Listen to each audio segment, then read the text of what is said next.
Okay, so the topic of discussion that we wanted to talk about today, oh, by the way, my name is Shalei. This is my opponent, Mary, a good friend of mine, is the Burka Ban that was passed by the French Parliament in March 2004, which forbids the wearing of burqas in French public school systems. So today I'm going to uphold the resolution that the French public school system has the right to ban these burqas and that it's actually a good law, whereas Mary is going to be giving you the cons of this argument. So the first thing that I want to talk about really quickly is secularism, right? So the French public school system has been dedicated to the separation of church and state, right? This has been since 1905 when it passed a law that prohibited students and staff from wearing any clearly visible religious symbols. This law relates to the time when the secular French state took over and controlled most of the schools from the Catholic Church. So therefore, the Burka ban is in public school systems is in congruence with these other laws. It hasn't, as I explained, it hasn't been allowed in French public schools since 2004. And women who wear these veils display. Mary, is there any way to start this over? That's fine. Okay. So basically. Hi, so I'm going to argue the content to this argument. Sorry, Shalei, you got cut off.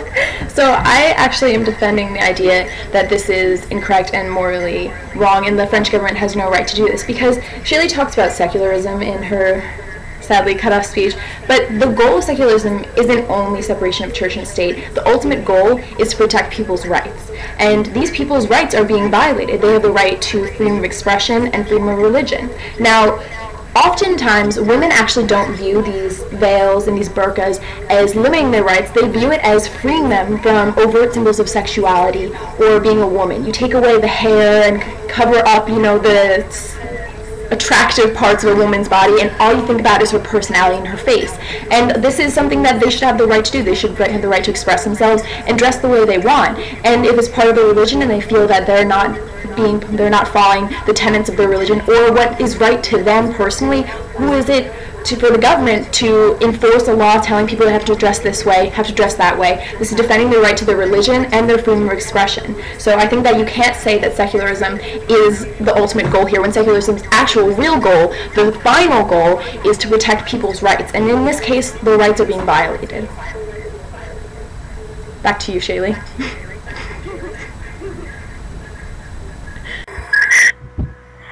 Okay, so we just saw a really interesting argument from Mary about how she says that these women can find these burqas to be extremely liberating. She says that they can remove these overt sexual symbols, and that women who wear the burqa really love to do so. But what I'm telling you today, and what I tried to start talking about in my previous speech, was that this burqa ban applies to all of the students, right? And it applies to lots of different types of clothing as well, right? Some students might find it liberating to wear like a yarmulke or a Christian cross, or like a very short skirt or a revealing blouse. But the idea behind these restrictions on what students can wear is basically like what you'll find in any schools that have some type of clothing code, right? It's to put all the students on an equal playing field, right? And insofar as the burqas prevent these girls from being able to move about freely, from being able to perhaps participate fully in their classes because they are very covered and can be extremely uncomfortable to wear the burqas, it's ultimately in the best interest of not only the girls themselves, but also all of the other students who are being prevented from wearing the crosses or their yarmulkes to in fact have to conform to the rules that have been sent out by the secular.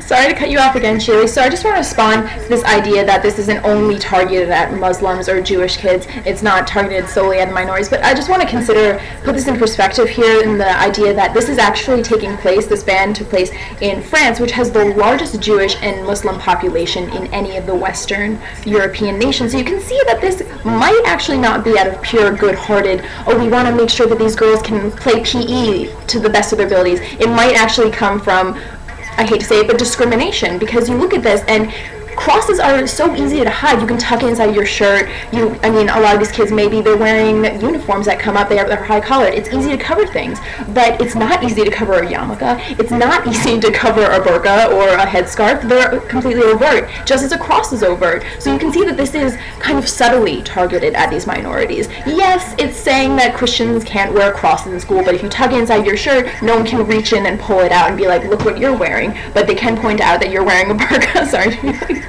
And also, I just want to say that many countries already have traditional garb that fully cover women, fully cover men. There's many countries where men wear full coverings, and they've never had these problems. So why do we have to believe that society cannot operate with women fully covered? It's their choice. They aren't being made to, and we have freedom of religion and freedom of expression. I think that's all we really can ask for in a Western nation.